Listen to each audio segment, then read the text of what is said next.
So that's the next point you have to think about. Like, is it relevant? Does it make sense? Also, you have to think about, is there another way you can communicate that message? Because all these messages where people send broadcast messages and they're always like in form of videos and pictures that you have to download, it's filling up people's phones. Like, you have to keep downloading.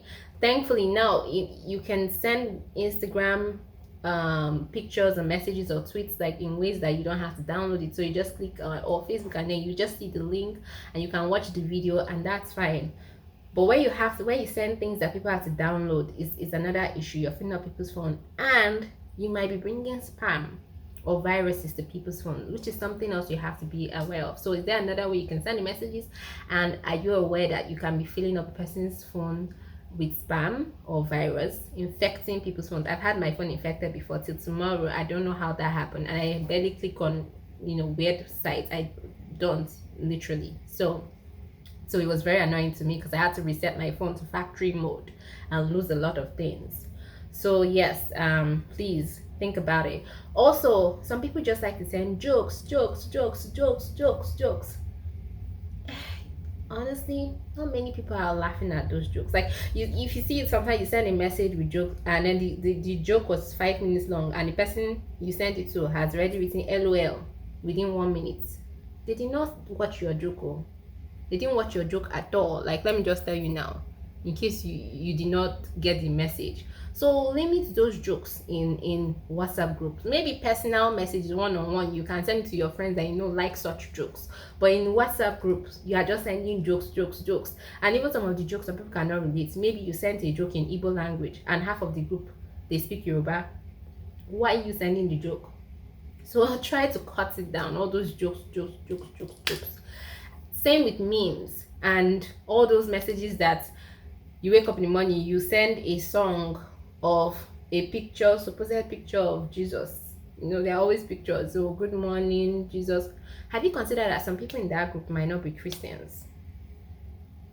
Have you considered that for me to download a message and see good morning, Jesus, who told they have not prayed? And then, finally, within this message talk, those people that when it's Christmas time, instead of them to just write Merry Christmas, no, they must send you a song of jingle bell, jingle all the way. Then they will send you another song of the first Noel. I know all the Christmas songs. Don't send them to my phone in video modes. I already know them. Unless there was something spectacular about their performance, don't send it to me. Just write Merry Christmas, wishing you a lovely Christmas. That is more than enough. Happy New Year, full stop. Don't send me flying knockouts. Don't send me videos of any of those things, especially in the WhatsApp group. Because let me tell you, when people just keep sending us kind of messages, it makes other people lose useful information that may have been in between. I'm in a group where somebody said she wasn't feeling fine, but because of all the jokes that were flying in, all those things coming in, nobody saw it. I actually saw where she wrote it, but I just thought it was a joke or one of the memes. Like, how some stories start with I was not feeling fine, then I went into the story, and then at the end it will say got you is a joke. So I just thought it was one of those things. I didn't even pay attention to it. It was until days after the girl was like, I'm really disappointed in all of you. I said I wasn't feeling fine, and then you people did not even respond. So what caused it? Because of so many jokes, because there were no housekeeping rules. Like, people were just sending any messages that they wanted to send, and so you can miss out on information, useful information. You don't know if someone is in trouble that you might need to help. So that's why you need to limit some of these things. And then finally in this group messaging stuff, I talked about viruses and spam, but actually there's something that is very important. Verify the information. See, during this pandemic time, I was getting angry with lots of people. People were sending messages. Eat ginger, eat garlic, put your head in hot water. Hey, I was getting upset because, one, I'm an epidemiologist, right, in public health, and some of these messages are just filled with false information. Now, there's nothing wrong with eating ginger or garlic, but people were writing it as if it was the cure or prevention, and the way they were writing it, it wasn't that, oh, this can help your immune system, because we know the benefits of herbs and like ginger and garlic, but it was more like if you do this you're protected, like, and so it was downplaying the message of being socially distant from people or wearing masks. So I think that's something that has to be done. The way I think Twitter now, and is it Facebook, when you put information and they don't like it, or if they think it's false, they will label it. I think WhatsApp group admin people should start doing that. Delete messages that you think are not verified, or contact the person that put it there and say, can you bring the source where you got it from, because you cannot be spreading false information to a group of people. It's a group of people, and that information can put them in danger. So please try to send verified information. And so yeah, that's about it for WhatsApp messages, broadcast messages. And then my final point on WhatsApp group etiquette is ending the group.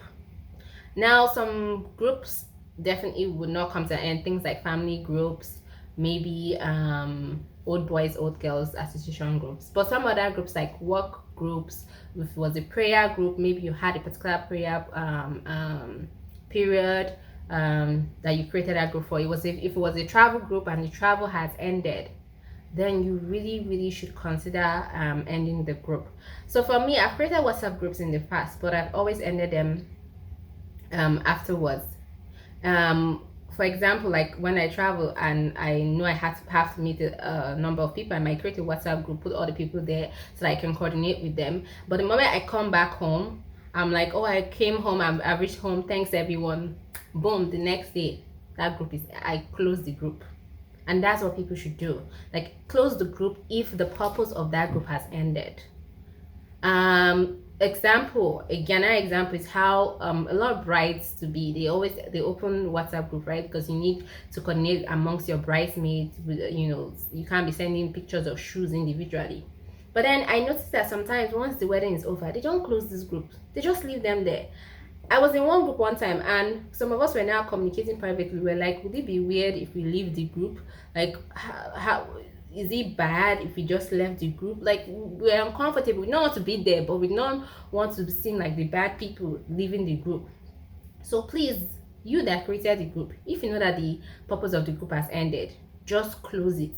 End the group. Just tell everybody thank you, and don't be pulled by people saying, oh, just leave it open now. Because it happened to me one time. I created a group one time, and when the purpose ended, I was like, okay, bye.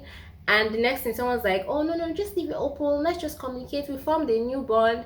And I left it, and that's how this group became a war zone. Like, quarrels, fights, different things inside the group. Like, I regretted leaving that group open. I wish I had closed it when I did. I ended up closing it, but I just regretted doing it. And then even when I closed it, someone else now really opened the another one, now added me. I just removed myself. I said, please, if you want to continue, you can continue, but don't add me.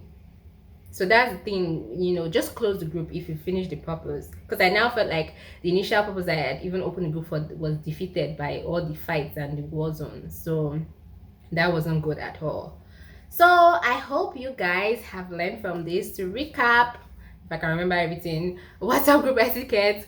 1, know why you're opening the group, why you starting the WhatsApp group. 2, know who should be in your WhatsApp group. Don't add people who are not relevant to that group, or people who are not going to get along. 3, have some housekeeping rules for that group. Lay those rules at the beginning of the group. 4, regulate your broadcast messages. Let those messages be relevant to the people in the group. Let the messages be verified. Let them not be spams. Let them not be things that might be sensitive unless it's useful to that group. And then finally, end the group when the purpose is over, for such groups that have like fixed purposes. So thank you again for watching. I hope you liked this video. If you liked it, please like it. Actually, click the like button, comment, share with your friends, and don't forget to catch me again on that episode. Don't forget to subscribe as well, and have a nice day. If I missed anything, write it in the comment box. Bye.